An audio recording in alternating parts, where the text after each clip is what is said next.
Senhor presidente, senhores vereadores, senhoras vereadoras, eu me inscrevi para falar novamente hoje.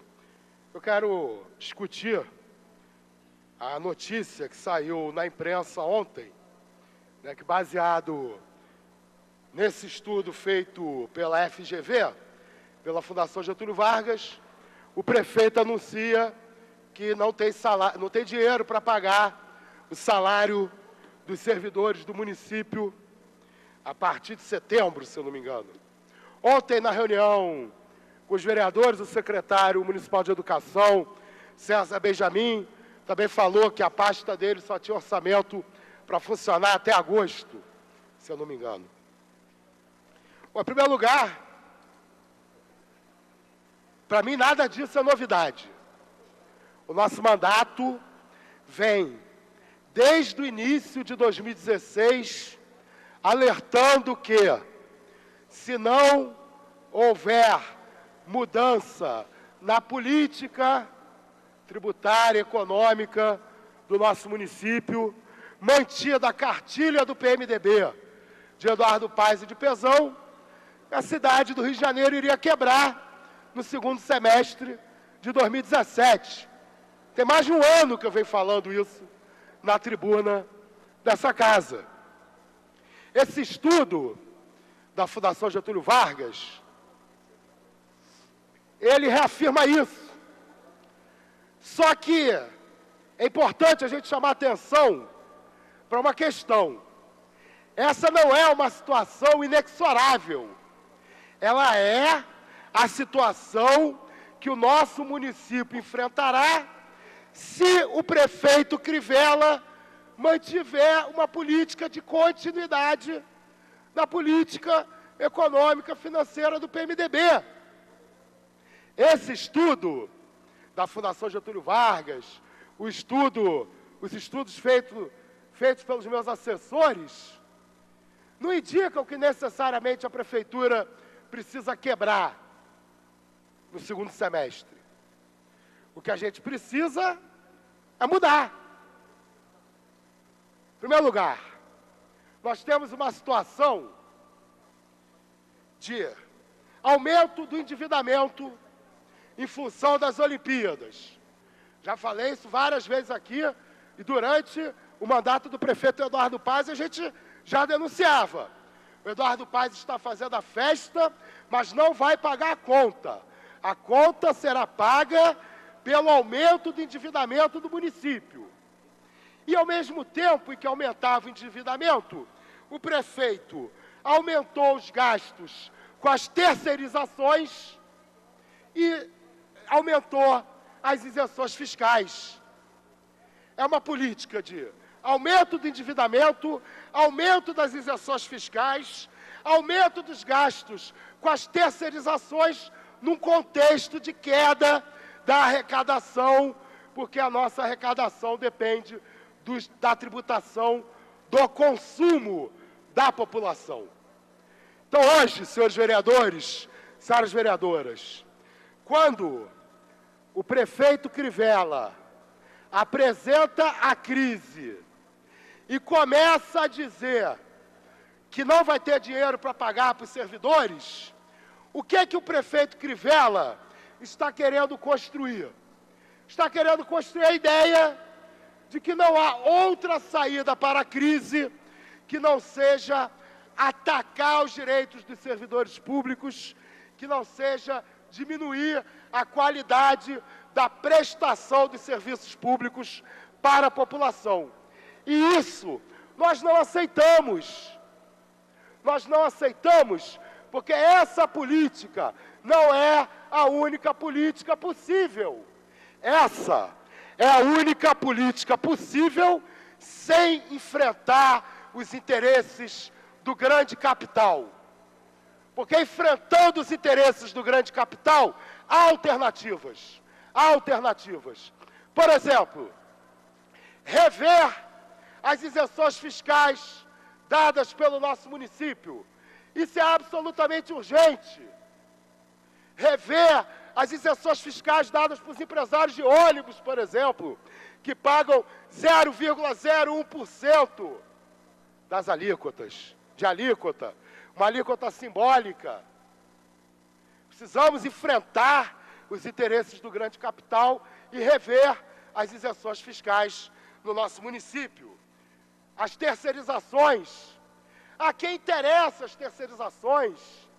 As terceirizações do serviço público são e sempre foram um instrumento para burlar os princípios republicanos estabelecidos pela Constituição de 88.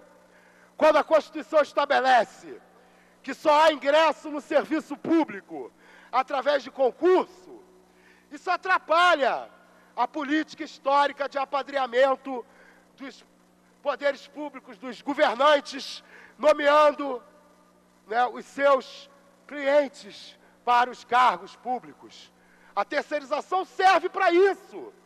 Você terceiriza serviços de limpeza, por exemplo, de vigilância, serviços na área da saúde, e permite ao poder público voltar a fazer barganha na nomeação dos terceirizados. A mesma coisa em relação à necessidade de licitações. Você dispensa essas entidades privadas de fazer licitações.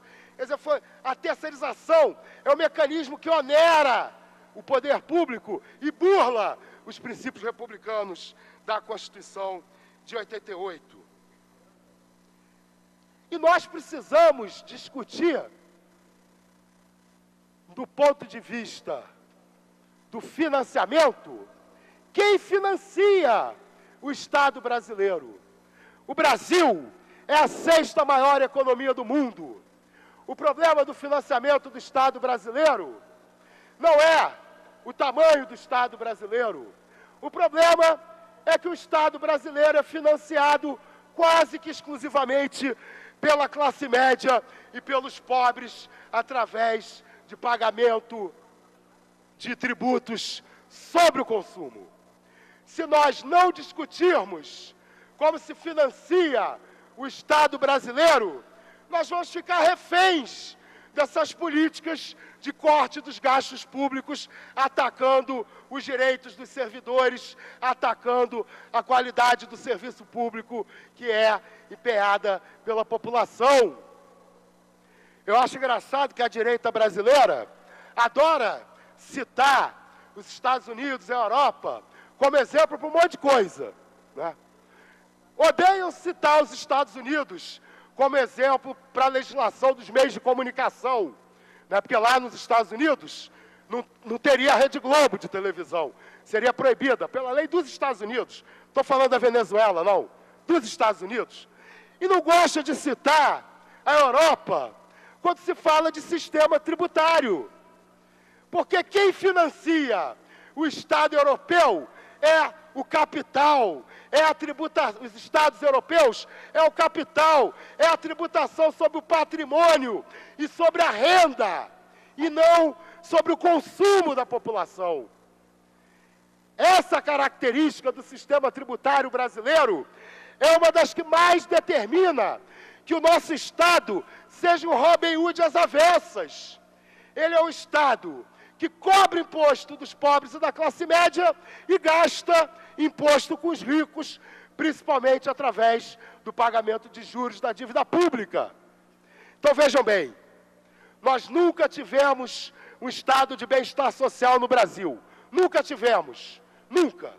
O nosso Estado sempre foi um Robin Hood às avessas.